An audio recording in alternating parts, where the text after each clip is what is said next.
Praise the Lord. இயேசுவின் ரத்தம் ஜெயம். தினமும் இயேசு நிகழ்ச்சிக்கு உங்களை கர்த்தராகிய இயேசு கிறிஸ்துவின் நாமத்தில் வரவேற்கிறேன். செய்தியின் தலைப்பு: உங்களது ராக்காலம் முடிந்தது, இன்றோடு முடிந்தது. ஆதார வசனம் சங்கீதம் 134:1-3.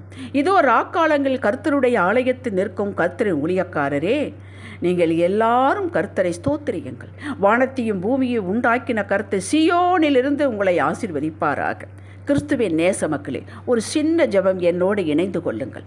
பரமபிதாவே, தகப்பனே, இன்று இப்பொழுது இந்த செய்தியை கேட்டுக்கொண்டிருக்கும் உம்முடைய மக்கள் யாரேனும் சோர்ந்து போய் வெச்சதை விளங்கவில்லை, தொட்டது தொடங்கவில்லை என்று சோர்ந்து போய் 2 காலமாக நினைத்து மடிந்து மனமடிவாக இருப்பவர்களை தகப்பனே நீர் தொடுவீராக. உமது வல்லமையின் வழக்கரம் அவர்களை எடுத்து நிறுத்துவீராக. அது மட்டுமல்ல, காரியங்களை கையூடி வர செய்து நான் உன்னோடு தான் இருக்கிறேன் என்பதை காட்டுவீராக. இயேசுவின் நாமத்தில் பிதாவே, ஆமென். ராக்காலம் என்பது ஒரு இருண்ட காலம், ஒன்றுமே புரியாத நேரம். எப்பக்கம் திரும்பினாலும் எதிர்ப்பு. நல்ல ஆலோசனை கேட்டு செய்தாலும் வாய்ப்பதில்லை. நல்ல நட்புகள், உறவுகள் கூட நம்மை பார்த்தது முகத்தை அந்நியர்கள் போல பாராமுகம் காட்டுவது. நல்லது செய்ய போனாலும் அது நமக்கு கேடாக வருவது. இது என்ன, பரலோகமே நம்மை எதிர்த்து நிற்பது போல இருக்கிறதே என்ற எண்ணம் தோன்றுகிறது. என்றைக்கோ ஒரு நாள் ஆலயத்துக்கு வருகிறான், தேவனுக்கு பிரியமில்லாத காரியத்தில் ஈடுபடுகிறான். ஆனால் மேலும் மேலும் செழிக்கிறான். நானோ என் குடும்பம் தேவனுக்கு பயந்து நடக்கிறோம். ஞாயிறு ஆராதனை ஒன்று கூட நாங்கள் விட்டதில்லை. பிள்ளைகளை கர்த்தருக்குள் தான் வளர்க்கிறோம். ஆண்டவரை தேடுவதில் ஒரு நாள் சோர்ந்து போய் விட்டதில்லை. இப்படி இருந்தும் என் காரியங்கள், ஜெபங்கள் கிணற்றுக்குள் போட்ட கல்போல் இருக்கிறதே, ஒன்றுமே புரியவில்லையே. கர்த்தரிடம் கேட்டாலும் பதில் இல்லை. மௌனமாய் அவர் இருப்பது போல இருக்கிறது. சில சமயங்கள் என்னை விட்டு விலகித்தான் போய்விட்டாரோ என்று எண்ண தோன்றுகிறது. இது ராக்காலம். டாக்டர்கள் சொல்லிவிட்டார்கள், கணவன் மனைவி உங்களிடம் ஏது குறையும் இல்லை, பின்ன ஏன் குழந்தை பாக்கியம் இல்லை? இது ராக்காலம்.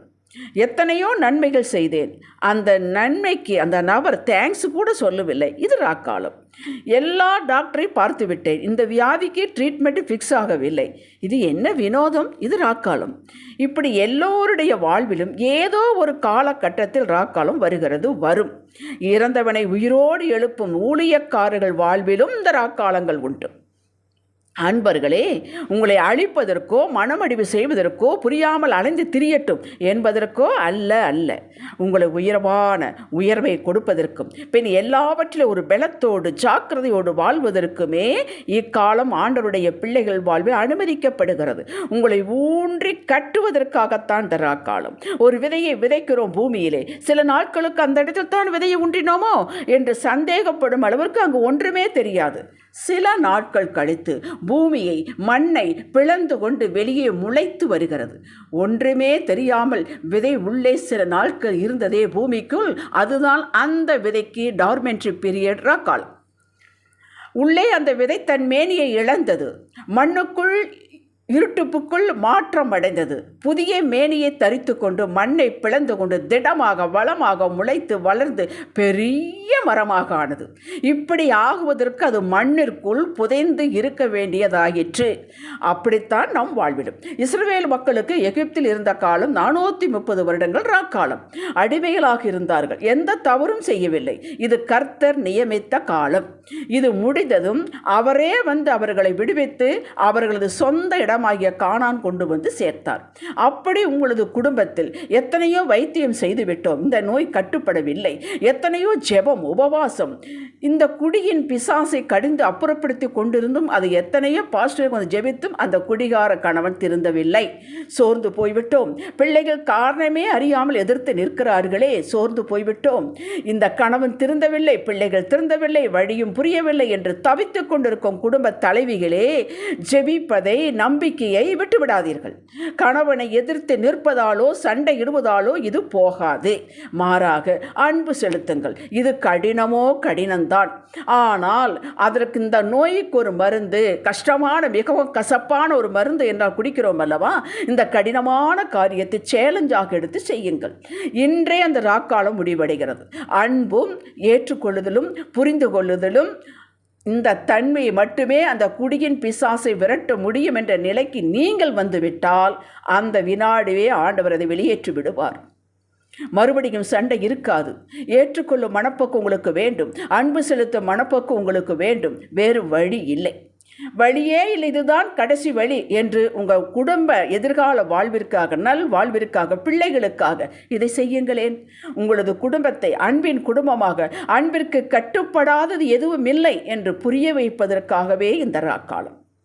எஸ்தர் புத்தகத்தில் நெகேமியா செய்தது உங்களுக்கு தெரியும். அவன் ராஜாவை கொலை செய்ய அவனுடைய ஆட்கள் எழும்பின போது அந்த ரகசியத்தை சொல்லி அதை தடுத்து நிறுத்தினான். அவனுக்கு ஏதும் செய்யப்படவில்லை.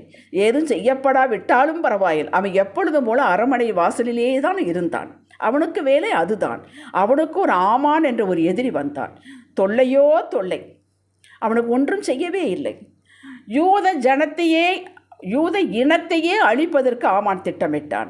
அந்த நேரத்தில் ராஜாவுக்கு தூக்க வரமில்லாமல் செய்து டைரியை படிக்க வைத்து, இந்த நெகேமியாவுக்கு ஏதாவது நம்ம செய்தோமா என்று கேட்க வைத்து, ஒன்றும் செய்யவில்லை என்று சொல்லும் பொழுது ஆமானையே கூப்பிட்டு, நான் விரும்புகிறேன், நான் மகிமைப்படுத்துகிறேன், நான் கனப்படுத்துகிற ஒருவனுக்கு எப்படியெல்லாம் செய்ய வேண்டும் அதை செய் என்றான்.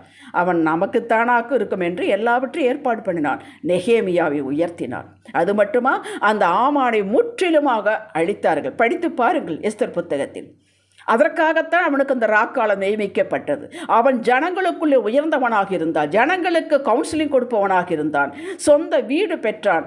நினைத்து பாருங்கள், எங்கிருந்தவன் எங்கே போய்விட்டான் என்று. அரண்மனையிலே வாசல் காவலில் இருந்தவன் இப்போ எங்கே நிற்கிறான் என்று பாருங்கள். அவன் ராக்காலம் முடித்தது. எதிரி முற்றிலும் அழியப்பட்ட. அப்படி உங்கள் எதிரியை முற்றிலும் அழிக்க வேண்டும். ஏதோ உங்களுக்கு அற்பமாய் சொற்பமாய் கொடுத்து இதை விடுவிக்க ஆண்டவர் விரும்பவில்லை. மகா பெரிய கணத்தை கொடுத்து உங்கள் எதிரியை முறியடித்து வெட்கப்பட செய்து அவன் கண்களுக்கு முன்பாக உங்களை மேன்மைப்படுத்தவே இந்த ராக்காலம். அது முடிவடைய போகிறது. நீங்கள் தைரியமாக இருங்கள். யோசேப்பு என்ன செய்தான்? சின்ன பிள்ளை, அவனை கொண்டு போட்டார்கள், குழியில் போட்டார்கள், விற்று போட்டார். இதெல்லாம் அவனுக்கு ராக்காலம். சிறையில் போட்டார்கள், ராக்காலம். அங்கு சொப்பனத்திற்கு பதில் சொல்லி, நீ வாழ்ந்திருக்கும்போது என்னை நினைச்சுக்கப்பா என்று சொன்னான். ஆதியாகமம் 40:14-23 வாசித்துப்பார். அவன் மறந்து விட்டான். 2 வருடங்கள் மறந்து விட்டான். ஏன் அன்றே ராக்காலம் முடிந்திருக்க வேண்டுமே? அவன் போய் சொல்லியிருந்தால் கண்டிப்பாக விடுவித்திருப்பார்கள், அவனுக்கு உதவி செய்திருப்பார்கள். ஆனால் ஆண்டவர் அதை அனுமதிக்கவில்லை. அந்த ராக்காலத்தை நீட்டிக்க செய்தார். என்ன காரணம்? மனிதனை சார்ந்திருக்கக்கூடாது. இவன் தாங்க எனக்கு உதவி செய்தான், பாரு அவர் தாங்க எனக்கு உதவி செய்தார், கை நீட்டி சொல்லும் அளவுக்கு யாருடைய மனித உதவியும் இல்லாமல் உங்களை கொண்டே, உங்கள் ஞானத்தை கொண்டே, உங்கள் நல்ல தனத்தை கொண்டே உங்களை மேலே உயர்த்துவதற்கு ஆண்டவர் காத்திருக்கிறார். ஆகவே இந்த ராக்காலம் நீட்டிக்கப்பட்டு விட்டது. இவ்வளவு காலமாக முடிவடைய போகிறது, சமீபமாக முடிவடைய போகிறது. 1 சாமுவேல் 1:15 அன்னாள், அவளுக்கு குழந்தை இல்லை, கர்த்தரே கற்பத்தை அடைத்து விட்டார். ஏன் அடைக்க வேண்டும்? அவளுக்கு ராக்காலம். அவன் 44 நாள் மிகவும் இழிவாக எண்ணப்பட்டாள், அழுது கொண்டே இருப்பாள். அவள் ஒரு நாள் ஜெபித்தாள், பொருத்தனை பண்ணி ஜெபித்தாள். பொருத்தனை பண்ணி ஜெபிக்கட்டும் என்று காத்திருந்தார் ஆண்டவர்? இல்லை, அவர் ஒரு நேரத்தை வைத்திருந்தால். சாமுவேல் தீர்க்கதரிசி பிறக்க வேண்டும், அவன் நியாயாதிபதியாக, தீர்க்க தரிசியாக, ஆசாரியனாக இருக்க வேண்டும் என்பதற்கு ஆண்டவர் காத்திருந்து சரியான நேரத்தில் அவனுக்கு கொடுத்தார். ராக்காலம் முடித்தது. அப்படி உங்களுக்கு சரியான நேரத்தில் கொடுக்க வேண்டும் என்பதற்காகத்தான் இருக்கிறவர்களே, உங்கள் மேல் குற்றம் சாட்டுவதற்காக அல்ல. நீங்கள் அப்படி சோர்ந்து போகாதீர்கள். ஹல்லேலூயா. யோவான் 11 படித்து பாருங்கள். அங்கே மார்த்தாள் மரியாளுடைய சகோதரன் லாசரு இறந்து விட்டான் சொல்லி அனுப்பினார்கள். மிகவும் நேசிப்பார், அந்த குடும்பத்தை நேசித்தார். வரவில்லையே, 2 நாட்கள் தங்கிவிட்டார், இறந்து விட்டான். ராக்காலம். இறந்து விட்டால் முடிந்தது என்றுதானே அர்த்தம். அதாவது நீண்ட ராக்காலம் என்றுதானே அர்த்தம். அவர்கள் வாழ்விலே வெளிச்சம் இல்லை என்றுதானே அர்த்தம். வந்தார் ஆண்டவர். இது தேவனுடைய மகிமை வெளிப்படுவதற்காக என்று எழுப்பி கொடுத்தார். அப்படி உங்களதை உயிர்ப்பித்து கொடுப்பார். எதெல்லாம் செத்து போய்விட்டது, இனி வழியே இல்லை, முடிந்து விட்டது என்று இருக்கிறீர்களோ அவற்றையெல்லாம் உயிர்ப்பித்து ஒன்றொன்றாக உயிர்ப்பித்து கொடுக்க போகிறார். உங்கள் ராக்காலம் மிகவும் வெளிச்சமாக, என்றென்று வெளிச்சமாக, மகிமையின் வெளிச்சமாக இருக்க போகிறது. ஹல்லேலூயா. சீஷர்கள் அப்போஸ்தலர் நடவடிக்கை புஸ்தகத்தில் எடுத்து பாருங்கள், 7-8 அதிகாரங்களை படித்து பாருங்கள். அப்போஸ்தலர்கள் பயந்து கொண்டு தான் ஊழியம் செய்து கொண்டிருந்தார்கள். சீஷர்கள் பயந்து கொண்டு தான் ஊழியம் செய்து கொண்டிருந்தார்கள். அவர்களை சிதறடிக்கப்பட்டார்கள். எங்கும் அப்போஸ்தலர் அந்த 12 பேரை தவிர மற்ற எல்லாரும் சிதறடிக்கப்பட்டார்கள். அது அவர்களுக்கு ராக்காலம். ஒன்றுமே தவறு செய்யவில்லையே, ஆனாலும் சிதறடிக்கப்பட்ட ஊராக போனார்கள். அது ஆண்டவர் நன்மையாக மாற்றி கொடுத்தார். சுவிசேஷம் உலகம் எங்கும் பரவ வழி உண்டாக்கினார். அப்போஸ்தலர் 8:3-4 வாசியுங்கள். அவர் அப்படித்தான் நினைத்திருப்பார்கள், நம்ம சொந்த ஊரை விட்டு போகிறோமே, இது ஒரு ராக்காலமாக இருக்கிறது என்று. ஆண்டவர் அப்படியே மாற்றினார். ஒவ்வொரு சீஷனையும் ஒரு பெரிய ஊழியக்காரனாக மாற்றினார். சபைகள் ஸ்தாபிக்கப்பட்டது.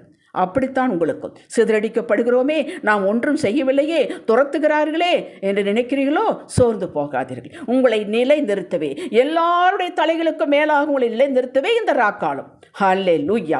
ஊழியக்காரர்களே, ஆண்டவருடைய சொல் கேட்டு, ஆண்டவருக்கு பணிந்து, எல்லாம் அவருடைய சொல் கேட்டு, வார்த்தை கேட்டுத்தான் நான் ஊழியத்திற்கு வந்தேன், ஒன்றுமே நடக்கவில்லை என்று சோர்ந்து போகாதீர்கள். இது ஒரு ராக்காலம். எதற்காக இந்த ராக்காலம்? நீங்கள் மனிதர்களை பிரியப்படுத்தக்கூடாது, தெய்வத்தையே சார்ந்திருக்க வேண்டும், நிச்சயம் வரும் என்று விசுவாசத்தில் உறுதியாக இருக்க வேண்டும். ஆகவே இந்த ராக்காலம் உங்களுக்கு சபை நிரப்பப்படும். ஹல்லேலூயா. எப்பேற்பட்ட ராக்காலமாக இருந்தாலும் அது நன்மையாக உயர்வை கொடுத்துத்தான் வெளியேறும். அதை மனதில் வைத்துக் கொள்ளுங்கள். ஆண்டவர் சும்மா அனுப்ப மாட்டார். நன்மையை கொடுத்து விட்டு வெளியேறு என்றுதான் சொல்லுவார். நஷ்டத்தை லாபமாக்கி கொடுத்து விட்டுத்தான் அது வெளியேறும். உங்களை உள்ளான மனிதனும் முற்றிலும் பிரகாசமடைய செய்து கர்த்தரையை இருக பற்றி கொள்ளும் அந்த ஒப்பற்ற மேன்மையை கொடுத்து விட்டுத்தான் அது போகும். தைரியமாக இருங்கள், திடமாக இருங்கள், புருஷராக இருங்கள், வாழ்வோம் என்று இருங்கள். நாம் வாழ பிறந்தவர்கள், அதற்காகத்தான் இந்த கிறிஸ்துவம். விபரீத முடிவுகளை எடுத்து விடாதீர்கள். ராக்காலத்தில் தான் இதுதான் கர்த்தரின் பிள்ளைகள் வாழ்வில் சாபத்தை ஆசீர்வாதமாக மாற்றும் காலம். இருளை பகலாக்கும் வெளிச்சம் வரும். இது கர்த்தரின் மகிமை வெளிச்சம். அது என்றும் நிரந்தரமாக இருக்கும். அப்படி மாற்றுவார். நஷ்டத்தை லாபமாக மாற்றி கொடுக்கும் நேரம். ரோமர் 8:28 வாசியுங்கள். சகலத்தை நன்மையாக நிச்சயமாக மாற்றி தருவார். மார்க் 5ஆம் அதிகாரத்தில் வரும் 12 வருடமாய் பெரும்பாடு ஸ்திரீ எல்லா சொத்தை இழந்து விட்டார், எல்லா வைத்தியர்களையும் பார்த்து விட்டார். அவளுக்கு அது ராக்காலம். திடீரென்று ஒரு நாள் முடிவெடுத்தாள். அதாவது பெண்கள், தீட்டுப்பட்ட பெண்கள் ஆண்களை தொடக்கூடாது, பார்க்கக்கூடாது. ஆனால் அவற்றையெல்லாம் எதிர்த்து வந்தால், ஆண்டவருடைய இயேசுவுடைய வஸ்திர தொங்கலை தொட்டால் சுகமடைந்தாள். அன்றே அப்படி ராக்காலம் முடிந்து விட்டது. பெர்மனெண்ட்டாக சொல்யூஷன் கொடுக்க வேண்டும் என்பதற்காகத்தான், டெம்பரவரி சொல்யூஷன் அல்ல, பெர்மனெண்ட் சொல்யூஷன் உங்கள் வாழ்க்கையில் வரப்போகிறது. உங்களை எத்தனையோ வருடங்கள் ஏக்கங்கள், எத்தனையோ மாதங்களாக ஒரு வருடம் சொல்லாமல் புழுங்கி கொண்டிருக்கும் அந்த காரியங்கள் ஒரு சில நாட்களில், ஒரு சில மணி நேரங்களில் விடுதலையாக போகிறது. ஹல்லேலூயா. அது ஏன் இன்றைய நாளாக இருக்கக்கூடாது? நான் அப்படித்தான் வாஞ்சிக்கிறேன். இன்றே ரட்சிய நாள், இன்றே அனுகிரக காலம் என்று வேதம் சொன்னது. அந்த வாக்கு ஏன் நிறைவேறாது? நிறைவேறும். ஆக்க பொறுத்திருந்த நீங்கள் கொஞ்சம் ஆற பொறுத்திருங்கள். ஏன் இந்த செய்தியை நீங்கள் கேட்க வேண்டும்? தேவ திட்டம் உங்களை உற்சாகப்படுத்த, உங்களை எழும்பி நிற்க செய்த, இதோ நான் இருக்கிறேன் என்று உங்களை பலப்படுத்த கேட்க வைக்கிறார். எதேச்சையாக இந்த செய்தியை கேட்டேன் என்று நினைக்காதீர்கள். ஆண்டவருடைய பிள்ளைகள் வாழ்வில் எதுவும் எதேச்சையாக நடப்பது இல்லை. எல்லாம் முன் திட்டமிட்டது தான். சின்ன காரியமோ அது பெரிய காரியமோ, பொறுமை நாளை அற்புத வாசல் திறக்க உதவும். விடிவு காலம் மிகவும் சமீபமாயிற்று. உங்களை அழிக்க நினைத்தவனை முற்றிலும் உங்களது எல்லையிலிருந்து நீக்கி தேவ பிள்ளையை தொட்டால், கர்த்தருடைய பிள்ளையை தொட்டால், சபைக்கு போறவனை தொட்டால் என்ன நடக்கும் என்பதை அவனுக்கு காட்டி, அவனது கண்களுக்கு முன்பாக உங்களது உயர்வு மேன்மை செலுப்பி அவன் பார்க்க வண்ண வைக்கப் போகிறார். விசுவாசித்து நன்றி செலுத்திக் கொண்டிருங்கள். நீங்கள் எதிர்பார்ப்பிற்கு மேலாக நடக்க. எபேசியர் 3:20. இப்படிப்பட்ட ராக்காலத்தில் நான் இருந்தேனே, என் குடும்பம் இருந்ததே என்று நீங்கள் தோண்டி தோண்டி அந்த நினைவிற்கு கொண்டு வந்தால் வராதபடிக்கு சந்தோஷத்தை நிலைப்படுத்த போகிறார் ஆண்டவர். ஹல்லேலூயா. வேலி அடைத்து பாதுகாப்பார். யோபுவிடம் உறவுகள் தேடி வந்தது. எல்லாம் பவுனை கொண்டு வந்தார்கள். காட்டில் இருக்கும் தாவீதை தேடி மக்கள் போனது போல உங்களை தேடி வருவார்கள். நீங்கள் பழையதை சுட்டி காட்டாதபடி கர்த்தரின் சுபாவம் எனக்குள் இருக்கிறது என்று அன்போடு எதிர்படுங்கள். அவர்கள் கூனி குறுகி போவார்கள். அன்பு எல்லாவற்றையும் உடைக்கும், உருக்குலைக்கும். இதை கர்த்தர் உங்களிடம் எதிர்பார்க்கிறார். நீதி 16:7 படி சத்துருக்களும் உங்களோடு சமாதானமாகபடி செய்வார். அன்பு, பரிவு, பொறுமையை காட்டி அவர்களை வெட்கப்படுத்துங்கள். உங்களது கொடி வெற்றி கொடி நிலைநாட்டப்பட்டு விட்டது. அது வெளியே தெரிவதற்கு சில நாட்கள், சில மணி நேரங்கள், அவ்வளவுதான். அது ஒருபோதும் இறங்காது. அது மகிமையின் வெளிச்சம் உங்களை விட்டு நீங்காது. ஹல்லேலூயா. ஜெபிக்கலாம் வாருங்கள். தகப்பனே, உமது உற்சாகமான இந்த வார்த்தைகளுக்கு நன்றி அப்பா. எல்லா இருளையும் அந்தகாரத்தையும் உமது மகிமையின் ஒளி ஒரு நொடியில் நீக்கி நித்திய வெளிச்சம் கொடுக்க போவதற்காக ஸ்தோத்திரம்.